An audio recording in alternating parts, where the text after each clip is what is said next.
जी बोले कि हे महामते, आपने शिव शंकर को प्रसन्न करने हेतु समस्त प्रदोष का व्रत का वर्णन किया है। अब हम शनि प्रदोष विधि सुनने की इच्छा रखते हैं, सो कृपा करके बतलाइए।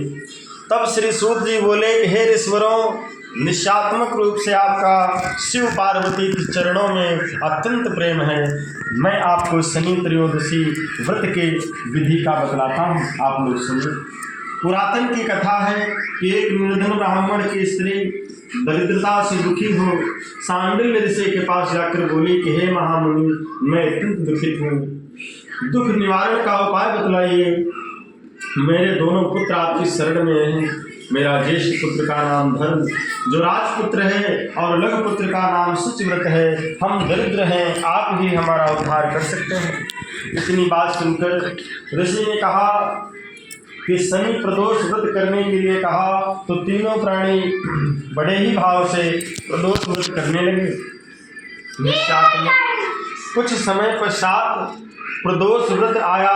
तीनों ने व्रत का संकल्प लिया। छोटा लड़का जिसका नाम शुचिव्रत था एक तालाब पर स्नान करने को गया तो उसे मार्ग में स्वर्ण कलश धन से भरपूर मिला। उसको लेकर वह घर आया और प्रसन्न हो माता से कहा कि हे माँ, यह धन मार्ग में प्राप्त हुआ है। माता ने धन को देखकर शिव की महिमा का वर्णन किया और राजपुत्र को अपने पास बुलाकर बोली कि देखो पुत्र, धन हमें शिव जी की कृपा से मिला है, अतः प्रसाद के रूप में दोनों पुत्र आधा आधा बांट लो। माता का वचन सुनकर राजपुत्र ने शिव पार्वती का ध्यान किया और बोला कि माता, यह धन शुचिव्रत का ही है, इसका अधिकारी नहीं हूँ मैं। मुझे शंकर भगवान और माता पार्वती जब देंगे तभी लूँगा। इतना कहकर वह राजपुत्र शंकर जी की पूजा में लग गया। एक दिन दोनों भाइयों का प्रदेश भ्रमण का विचार हुआ। वहाँ अनेक गंधर्व कन्याओं को क्रीड़ा करते हुए देखा। उन्हें देख शुचिव्रत ने कहा, भैया अब हमें इससे आगे नहीं जाना चाहिए।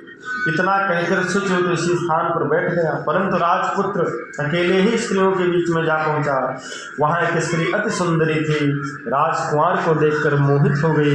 राजपुत्र के पास पहुंचकर कहने लगी कि हे सखियों, इस वन के समीप जो दूसरा वन है तुम वहां जाकर देखो, भांत भांत के पुष्प खिले हुए हैं, बड़ा सुहावना है। उसकी शोभा देखाओ, मैं यहीं बैठी हूँ, मेरे पैरों में बहुत पीड़ा हो रही है।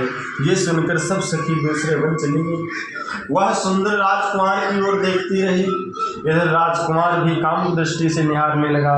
युवती बोली, आप कहाँ रहते हैं, वन में कैसे पधारे हैं, किस राजा के पुत्र हैं, क्या नाम है आपका? राजकुमार बोला कि मैं विदर्भ नरेश का पुत्र हूँ, आप अपना परिचय दें। युवती बोली कि मैं विद्रविक गंधर्व की पुत्री हूँ, मेरा नाम अंशुमति है। मैंने आपकी मन की स्थिति को जान लिया है, विधाता ने हमारा तुम्हारा संयोग मिलाया है।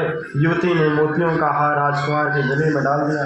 राजकुमार हार स्वीकार करते हुए बोला कि भद्रे, मैंने आपको प्रमोद हार स्वीकार किया है, परंतु मैं निर्धन हूँ। राजा के राजकुमार के वचनों को सुनकर गंधर्व कन्या बोली कि जैसा कह चुकी हूँ वैसा ही करूँगी, अब आप अपने घर को जाओ।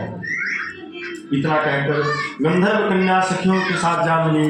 जब घर जाकर राजकुमार ने शुचिव्रत को सारा वृतांत कह सुनाया, तब तीसरा दिन आया तो वह राजपुत्र शुचिव्रत को लेकर उसी वन में गया जहाँ वह गंधर्व राज अपनी कन्या को लेकर आ पहुँचा था। उसने इन दोनों राजकुमारों को देख कर आकर आसन देकर कहा कि मैं कैलाश पर गया था। भगवान शंकर जी ने मुझसे कहा है कि धर्मगुप्त नाम का राजपुत्र है जो इस समय राज्य से विहीन है और मेरा परम भक्त है। हे गंधर्वराज, तुम उसकी सहायता करो। मैं महादेव जी की आज्ञा से इस कन्या को आपके पास लाया हूँ, आप इसका निर्वाह करें, मैं आपकी सहायता से राजगद्दी पर बिठा दूंगा। इस प्रकार गंधर्वराज ने कन्या का उससे विधिवत विवाह कर दिया। विशेष धन और सुंदर गंधर्व कन्या को पाकर राजपुत्र अति प्रसन्न हुआ और भगवान की कृपा से उसने अपने शत्रुओं का दमन करके राज्य को सुख भोगने लगा। इस प्रकार शनि त्रयोदशी व्रत कथा संपन्न हुई। बोलो श्री शंकर भगवान की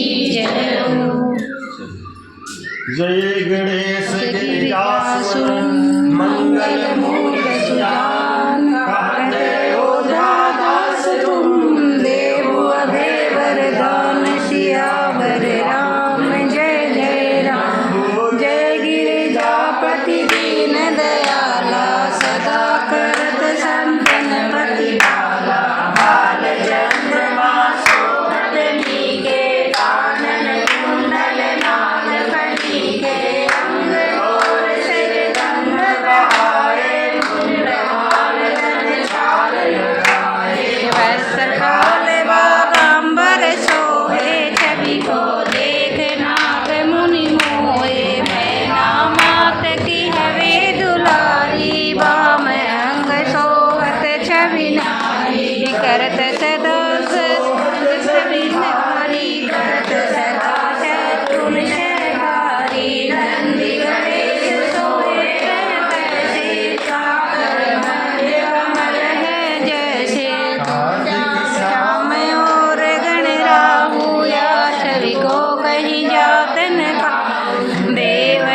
जब ही जाए पुकारा, सब ही दुख प्रभु आप निवारा। किया उपदर तारक बारी, देवन मिल तुम ही जुहारी। आप पठायो देश मार गिरायो, आप जलंधर सुर सहारे। संसारा त्रिपुरासुर सरयुद्ध मचाई, भर जाए।